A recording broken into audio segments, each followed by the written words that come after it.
देखिए, काठ की जो हांडी होती है ना वो बार बार नहीं चढ़ती है, लेकिन जो प्राथमिक विषय है कि 10 लाख सरकारी नौकरी देंगे, वो 10 लाख सरकारी नौकरी लिखने वाली जो स्याही थी, जो कलम की, वो सूख क्यों गई?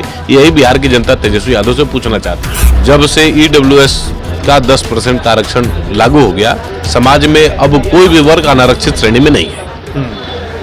तो जब कोई वर्ग अनारक्षित नहीं है तो किस प्रकार की लड़ाई ये लोग लड़ रहे हैं भाई? वो लड़ाई लड़ने का क्या फायदा है? इनको वास्तव में जनता को कुछ देना नहीं है।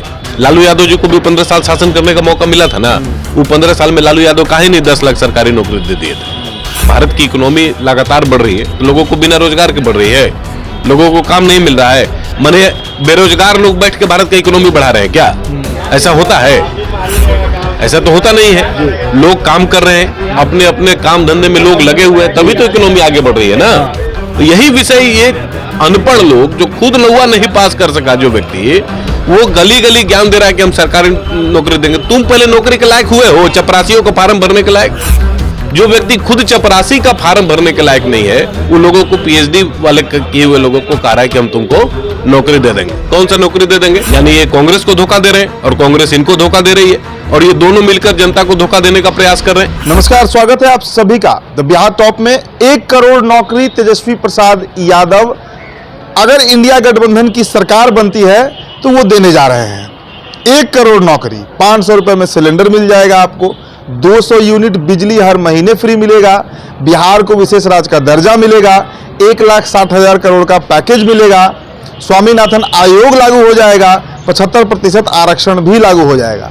बीजेपी के पास अब कहने को कुछ नहीं बचा है, ये बात का दावा विपक्ष कर रहा है। बीजेपी दफ्तर में हमारी मौजूदगी है, संतोष पाठक हमारे साथ मौजूद है, प्रदेश उपाध्यक्ष हैं बीजेपी के। आप तो घूम रहे हैं, औरंगाबाद से भी लौटे हैं संतोष जी। तेजस्वी के 1 करोड़ नौकरी पर कुछ जवाब आप लोग दीजिएगा, क्योंकि वो बोल रहे हैं कि मोदी ने मुद्दे की बात कीजिए। देखिए, काठ की जो हांडी होती है ना वो बार बार नहीं चढ़ती है। कोरोना के वक्त जब 2020 का चुनाव हुआ था, तो तेजस्वी यादव उस मौके का लाभ उठाकर जनता के बीच में गए और उन्होंने कहा कि पहली कलम से 10 लाख सरकारी नौकरी दे देंगे। उनकी कलम भी चली, बिना स्याही के चली। 1.5 साल, पौने 2 साल उनको बिहार सरकार में काम करने का अवसर मिला और डोमिनेंट तरीके से काम करने का अवसर उनको मिला था। वो जो 10 लाख की नौकरी जो पहली कैबिनेट में पास होनी थी, 50 कैबिनेट के बैठक में तेजस्वी यादव शामिल हुए। 10 लाख छोड़िए, 2 लाख भी नौकरी वो नहीं दे पाए। 5 लाख का दावा है, लेकिन जो दावा वो करते हैं, वो दावा तो हमारे NDA सरकार के समय से ही वो प्रक्रिया चल रही थी ना। आज जो शिक्षकों की बहाली बिहार में हुई है, तेजस्वी यादव ने किया है। हम लोग हाथ पर हाथ धर के बैठे थे। पहले से शिक्षक स्कूल में नहीं जाते थे पढ़ाने के लिए क्या? तो स्कूल जब से NDA की सरकार 2005 में बनी, तब से जो बच्चियों को जो साइकिल की फोटो पूरे बिहार ने देखी है, और आज भी आप गांव-गांव में जाएंगे तो उसी प्रकार से बच्चियां स्कूल जाते हुए दिखाई देती हैं। तो उस समय पर माने 2005 का बिहार और 2025 का बिहार, इसके बीच में शासन तो हमारा ही रहा है। बीच में कभी कभी जबरदस्ती छीना झपटी करके उन्होंने नीतीश कुमार को कुछ समय के लिए अपने कब्जे में रखा, लेकिन जो प्राथमिक विषय है कि 10 लाख सरकारी नौकरी देंगे, वो 10 लाख सरकारी नौकरी लिखने वाली जो स्याही थी, जो कलम की, वो सूख क्यों गई? यही बिहार की जनता तेजस्वी यादव से पूछना चाहती है। देखिए, ये ऐसे भावनात्मक मुद्दे हैं जिसके आधार पर इनको भ्रष्टाचार करने का अवसर मिलता है। इनके गुरु होते थे अरविंद केजरीवाल जी, तो इसी गुरु की भूमिका में थे दिल्ली में। सब बिजली फ्री, पानी free, high free, how free, सब फ्री। और उस फ्री का नतीजा क्या निकला कि 4-4 कैबिनेट मंत्री के साथ स्वयं मुख्यमंत्री जेल के अंदर भ्रष्टाचार की चक्की पीस रहे हैं। लेकिन सत्ता में तो आ गए थे ना। नहीं, सत्ता में आ गए, सत्ता में आ गए। मैं तो इसलिए तो ये बात कह रहा हूं कि एक बार जो काठ की हांडी होती है ना, वो बार बार नहीं चढ़ती है ना। केजरीवाल को पूरे देश ने देखा है, वही मॉडल अब ये कह रहे हैं। तो बिहार में अगर ये मॉडल चलने की स्थिति होती तो तेजस्वी यादव को 2020 में पूर्ण बहुमत की सरकार बनाने का अवसर बिहार की जनता नहीं देती। लेकिन ये बिहार है, यहाँ वास्तविकता ये है कि नरेंद्र मोदी जी के नीतियों के आधार पर बिहार के 8 करोड़ से ज्यादा लोगों को लाभ मिला है, और उसका आर्थिक अगर कैलकुलेशन कर लेंगे तो शायद ही कोई ऐसा परिवार होगा जिसको 5 लाख 10 लाख रुपए का असिस्टेंस नहीं मिला होगा। बिहार में 37 लाख से ज्यादा सरकारी मकान बनाए गए। एक मकान की कीमत कितनी होगी?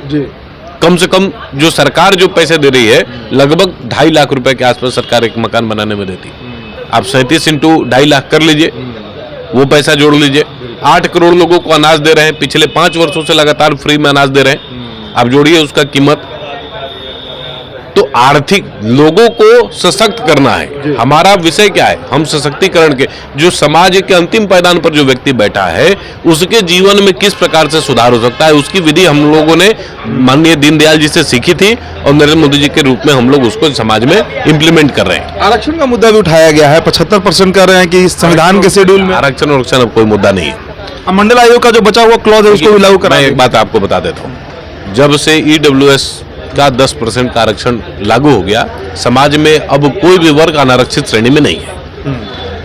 तो जब कोई वर्ग अनारक्षित नहीं है तो किस प्रकार की लड़ाई ये लोग लड़ रहे हैं भाई? वो लड़ाई लड़ने का क्या फायदा है? बिहार में जब जातीय जनगणना हुई और 65% पिछड़ों दलितों महादलितों के लिए जब आरक्षण लागू किया गया और 10% EWS का आरक्षण लागू किया, तो ऑलरेडी बिहार में 75% आरक्षण तो लागू है। अब कौन सी आरक्षण की बात ये कर रहे हैं? ये क्या कर देंगे? देखिए, ऐसा ये सब भ्रम फैलाने वाले लोग हैं, इनको वास्तव में जनता को कुछ देना नहीं है। लालू यादव जी को भी 15 साल शासन करने का मौका मिला था ना, वो 15 साल में लालू यादव काहे नहीं 10 लाख सरकारी नौकरी दे दिए थे? एक सामाजिक न्याय उस समय कर रहा है। सरकारी नौकरी की बात हो रही है, कॉम्परेटिव डेटा हम आपको बता देते हैं।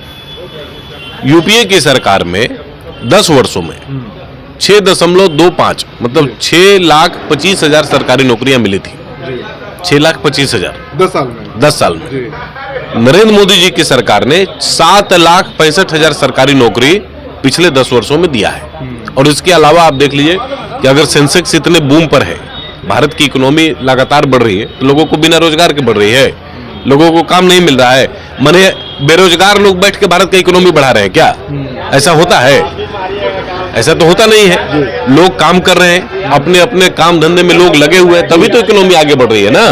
तो यही विषय, ये अनपढ़ लोग जो खुद नौवा नहीं पास कर सका जो व्यक्ति, वो गली गली ज्ञान दे रहा है कि हम सरकारी नौकरी देंगे। तुम पहले नौकरी के लायक हुए हो? चपरासियों को फार्म भरने के लायक?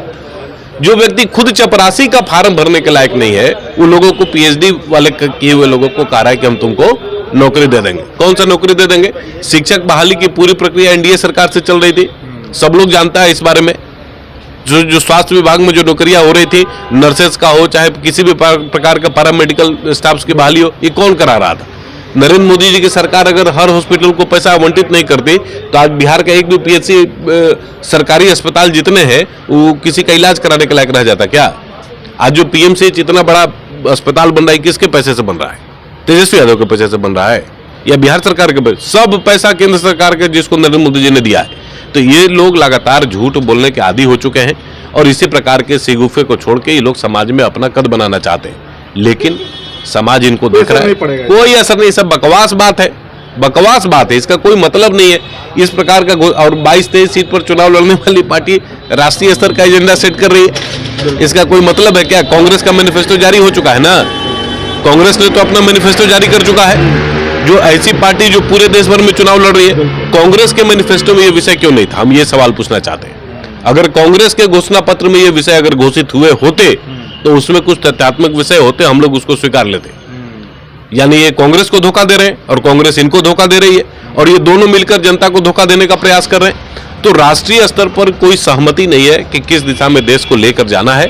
इस नाते अलग अलग जगहों पर लोगों का ध्यान भटकाने के लिए इस प्रकार की बातें लोग उछालते हैं, इसका जमीन पर कोई असर नहीं।